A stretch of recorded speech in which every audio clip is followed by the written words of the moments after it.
Hey, welcome. Today, we're diving into a really tough question. How do children become invisible? Not through some kind of magic trick, but by design.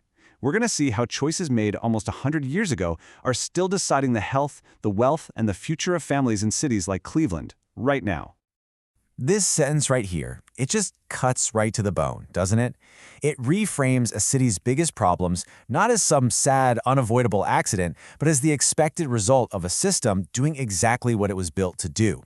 It's a pretty chilling idea, and it really sets the stage for everything we're about to talk about. So to really get what this looks like in the real world, the source material follows the story of one single child. And her story shows us how a bunch of seemingly small bureaucratic hiccups can pile up into something truly devastating. It all starts right here. A little girl, a second grader, walks into her classroom ready to learn, but the room is just defined by chaos. There's no permanent teacher. You know, in high-poverty schools, teacher turnover can be double what it is in wealthier districts. So for her, the one person who's supposed to really see her, to guide her, well, they're just a revolving door of substitutes. And the chaos just spirals. That extra reading help she desperately needs, gone, canceled because of all the staffing issues. And then the problem follows her home. Her family gets evicted, a crisis that just blows up every single part of a kid's world, from where they sleep to their basic sense of safety. And here it is. This is the moment she vanishes. She gets into a new school, but her records, her grades, her reading level, basically her entire identity as a student, they just get lost in the shuffle. The systems don't talk to each other. So to the very institutions that are supposed to help her, it's like she was just deleted. She's been administratively erased. Now, that story isn't just a one-off tragedy. The source material argues it's actually a symptom of a much larger, systemic problem. A problem that you can measure, and one that even has a name. And that name is the execution gap. Think about it. Every single child in this country has a legal right to an education, a right to safe housing. But are they actually getting it? That space between the promise we make on paper and what's actually delivered in real life, that is the execution gap. And this isn't just some abstract idea. It's been measured. For Cleveland, across 5 critical areas from education and health to housing and justice, the execution gap is a staggering 42%. That means almost half of the services and protections that kids are legally entitled to, they just never receive them. Let that sink in. So the big question is, where did a gap that massive even come from?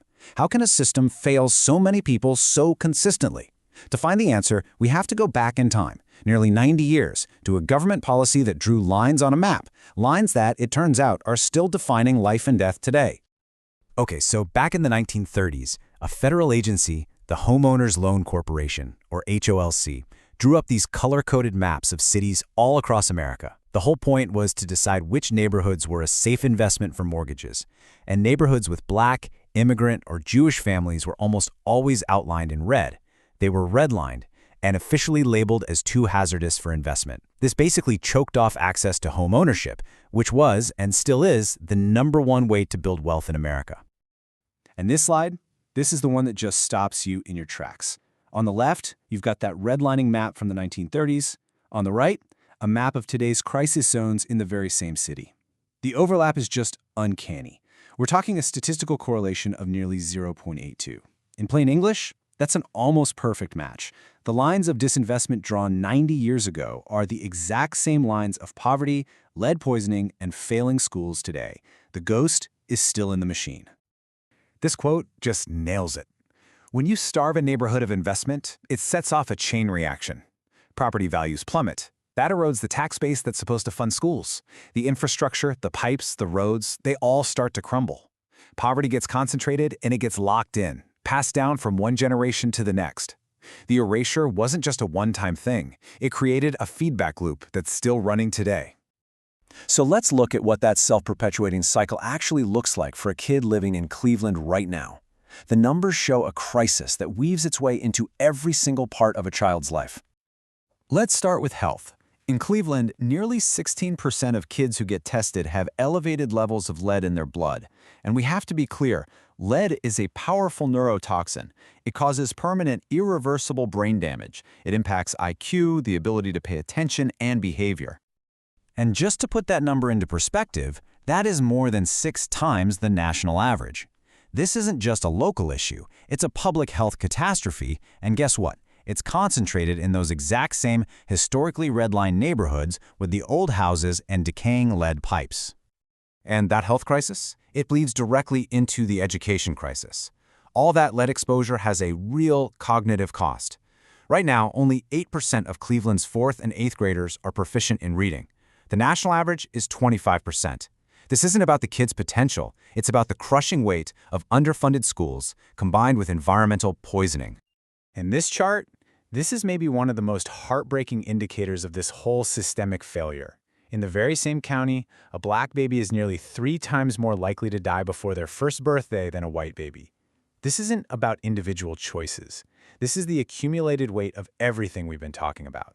Unequal access to healthcare, chronic stress, and environmental hazards that are mapped perfectly along lines of race and geography. Okay, so after all of that, it's easy to feel pretty hopeless. But the source material for this explainer isn't just about pointing fingers at a broken system, it's actually about solutions.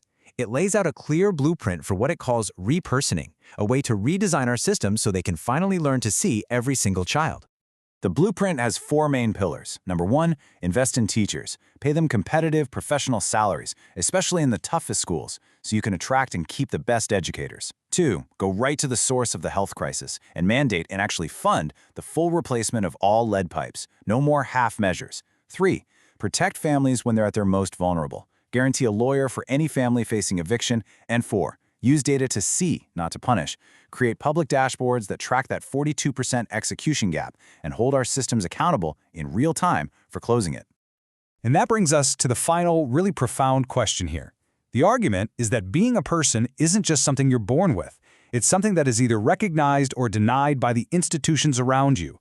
A right that only exists on paper is meaningless. So the challenge ahead isn't just about writing better laws. It's about building systems that finally learn how to see. Thanks for watching.